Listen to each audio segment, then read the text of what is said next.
নমস্কার প্রিয় বন্ধুরা, আজকের এই বিশেষ ভিডিওতে আমি আপনাদের জন্য নিয়ে এসেছি ১৬ই জানুয়ারি শুক্রবার ইসলামের জাতিকাদের জীবনে এক গুরুত্বপূর্ণ ভবিষ্যৎ বার্তা। এই দিনটি বাইরে থেকে সাধারণ মনে হলেও ভেতরে ভেতরে অনেক বড় পরিবর্তনের ইশারা বহন করছে। অনেক ইসলামের জাতিকারা হয়তো এই মুহূর্তে ভাবছেন, আমি অনেক চেষ্টা করছি, তবুও কেন সব আটকে আছে? আমার ভাগ্য কি কখনো ঘুরবে না? আমি কি সঠিক পথে আছি? আজকের এই দিনটা ঠিক সেই প্রশ্নগুলোর উত্তর নিয়ে এসেছে।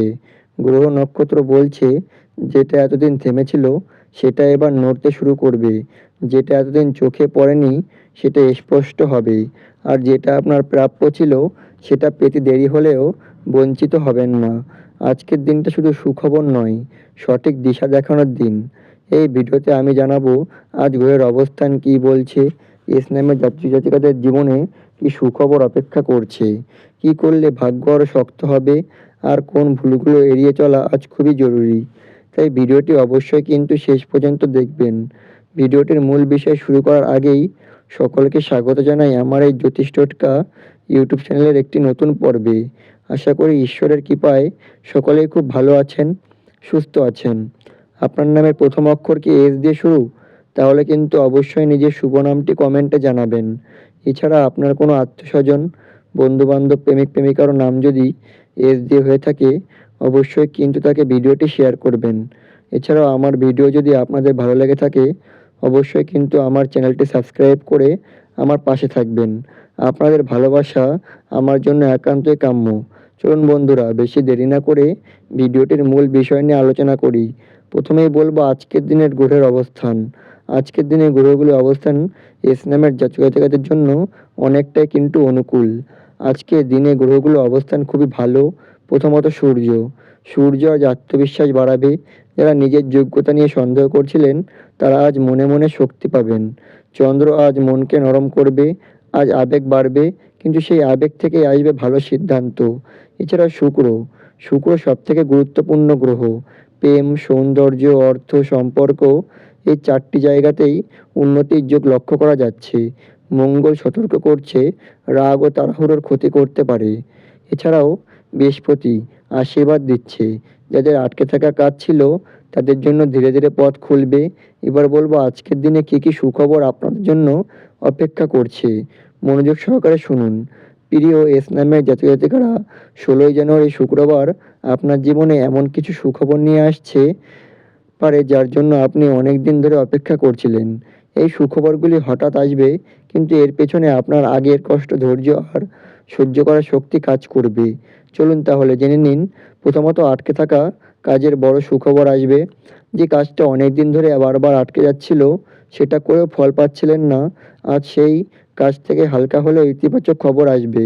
এছাড়াও একটা পুরনো সমাধান না হলেও শুরু হবে, রাস্তা খুলবে, মনোবল ফিরবে। এছাড়াও কিন্তু অর্থ ও টাকার দিক থেকে সুখবর আসছে। আজ অর্থের দিক থেকে এই ইসলামের জাতিকারা একটু স্বস্তি পাবেন। হঠাৎ টাকা পাওয়া, পুরনো পাওনা ফেরত, কারো সাহায্য বা নতুন আয়ের ইশারা, এমন কিছু ঘটতে পারে যার ফলে মনে হবে এবার বুঝি চাপটা একটু কমলো। এছাড়াও পরিবারের দিক থেকে সুখবর আছে। আপনার পরিবারের কারোর কাছ থেকে আপনি ভালো কথা শুনতে পারেন। কোনো ভুল বোঝাবুঝি মিটে যাবে। বাড়ির কেউ আপনার পাশে দাঁড়াবে। মানসিক সাপোর্ট পাবেন। এটা আপনার মনে অনেকটাই শান্তি এনে দেবে। এছাড়াও সম্পর্ক, ভালোবাসার দিক থেকে সুখবর আছে। যাদের সম্পর্ক নিয়ে মন খারাপ ছিল, আজ সেখানে সুখ আছে বা সুখবর আছে। কথা পরিষ্কার হবে, ভুল বোঝাবুঝি কমবে এবং দূরত্ব কমার ইশারা লক্ষ্য করা যাচ্ছে। আর যারা একা আছে তাদের জীবনে নতুন কারোর আগমন হতে পারে বা পুরনো কারোর খোঁজ আসতে পারে। এছাড়া মানসিক শান্তির দিক থেকে সুখবর আছে। সবথেকে বড় সুখবর হলো আজ আপনার মনটা একটু হালকা হবে, চাপ কমবে, দুশ্চিন্তা কিছুটা দূরে যাবে। অনেকদিন পর মনে হবে সব ঠিক না হলেও আমি ঠিক আছি।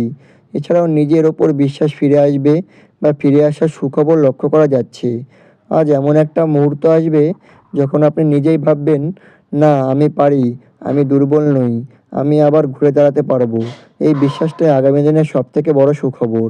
এছাড়াও ভাগ্যের নীরব আশীর্বাদের দিক থেকে সুখবর লক্ষ্য করা যাচ্ছে। আজ সব সুখবর হয়তো চোখে দেখা যাবে না, কিন্তু ভাগ্য নীরবে কাজ করবে। সেটা আজ শুরু হবে, তার ফল আপনি পাবেন আগামী দিনে। স্পষ্টভাবে পাবেন। প্রিয় এস নামের জাতক-জাতিকারা, আজকের এই সুখবরগুলি আপনার মনে করে দিচ্ছে ভাগ্য দেরি করতে পারে কিন্তু অস্বীকার করে না। আপনি যে কষ্টগুলো চুপচাপ সহ্য করেছেন, আজ তারই প্রতিদান আস্তে আস্তে শুরু হচ্ছে। বিশ্বাস রাখুন, ধৈর্য ধরুন, আর নিজের আলো নিতে দেবেন না। ভালো সময় আসছে, ধীরে কিন্তু নিশ্চিতভাবে। তাই এবার আমি বলবো আজকের দিনে কী করা উচিত। মনোযোগ সহকারে শুনবেন। সকালে ঈশ্বরকে স্মরণ করুন, সাদা বা হালকা রঙের পোশাক পরুন, শান্তভাবে কথা বলুন, কাউকে সাহায্য করুন, পুরনো ভুল ক্ষমা করে দিন। আজ নম্রতা আমাকে বা আপনাকে অনেক দূরে নিয়ে যাবে। এছাড়াও আজ কী করা উচিত নয়, মনোযোগ সহকারে শুনবেন। অহংকার করবেন না, তর্কে জড়াবেন না, রাগের মাথায় সিদ্ধান্ত নেবেন না, কাউকে কটু কথা বলবেন না, হঠাৎ বড় খরচ করবেন না। এবার বলবো আজকের দিনে শুভ সময় মনোযোগ সহকারে শুনবেন। সকাল 7টা 15 থেকে 9টা 30, এই সময় কোনো কিছু করার জন্য খুবই ভালো। এছাড়া দুপুর 12টা 10 থেকে 11টা 45, এই সময়েও খুব ভালো। এছাড়া সন্ধ্যা 6টা থেকে 7টা 45, এই সময় কাজ করলে কোনো শুভ কাজ ভালো ফল মিলবে। অশুভ সময় হচ্ছে দুপুর 3টে থেকে 4টে, এই সময় নতুন কাজ এড়িয়ে চলুন। শুভ রং হচ্ছে সাদা, হালকা গোলাপি এবং ক্রিম কালার। সাদা হচ্ছে আজকের জন্য মানসিক শান্তি প্রতীক, হালকা গোলাপি হচ্ছে প্রেম ও সম্পর্কের প্রতীক। এছাড়াও ক্রিম কালার হচ্ছে সৌভাগ্যের প্রতীক। আজ গাঢ় কালো রং এড়িয়ে চলুন। শুভ সংখ্যা হচ্ছে 2, 6 এবং 15। তাই প্রিয় এস নামের জাতক জাতিকারা, আজকের এই কথাগুলো এখানে শেষ করছি, কিন্তু আপনার জীবনের গল্প এখনও শেষ হয়নি। আপনি হয়তো আজ এমন একটা জায়গায় দাঁড়িয়ে আছেন যেখানে মনে হচ্ছে সব কিছু দিয়েও কিছু পাচ্ছেন না, সব সহ্য করেও ফল আসছে না। কিন্তু মনে রাখবেন, যে মানুষটা নীরবে কষ্ট সহ্য করে তার জন্য ঈশ্বর সবথেকে বড় পরিকল্পনা করে রাখেন। আজ হয়তো সব কিছু পরিষ্কার নয়, আজ হয়তো পথটা পুরো দেখা যাচ্ছে না, কিন্তু আজ থেকেই ভাগ্য আপনার দিকে ঘুরতে শুরু করবে। একটা ছোট্ট সুখবর, একটা ভালো কথা, একটা ইতিবাচক ইশারা, এই ছোট ছোট ঘটনাই আগামী দিনে বড় পরিবর্তনের কারণ হবে। আর যদি মন ভেঙে যায়, নিজেকে একটিবার বলেন, আমি এতদূর এসেছি, আমি এখানেই থামবো না। নিজের উপর বিশ্বাস রাখুন, নিজের উপর ভরসা রাখুন, আর মনে রাখুন আপনি একা নন। যখন সবাই দূরে চলে যায় বা দূরে সরে যায়, ঠিক তখনই ঈশ্বর সবচেয়ে কাছে আছে। আজকের এই বার্তাগুলো যদি আপনার মনের ভেতরে একটু শক্তি জাগাতে পারে, তাহলে আমার বলা কথা বা আমার কথা বলা কিন্তু সার্থক হবে। এই বিশ্বাস নিয়েই আজকের মতো বিদায় নিচ্ছি। ভগবান আপনার জীবনে শান্তি আনুক, সুখ আর সফলতায় ভরে দিক। যদি ভিডিওটি ভালো লাগে, লাইক করুন, আর আপনার প্রিয় মানুষদের সঙ্গে শেয়ার করতে একদমই ভুলবেন না। সকলে ভালো থাকুন, সাবধানে থাকুন, সুস্থ থাকুন। পরবর্তী দিনে আবার আসবো। আপনাদের অসংখ্য ধন্যবাদ আমার এই পুরো ভিডিওটি মনোযোগ সহকারে দেখার জন্য। নমস্কার।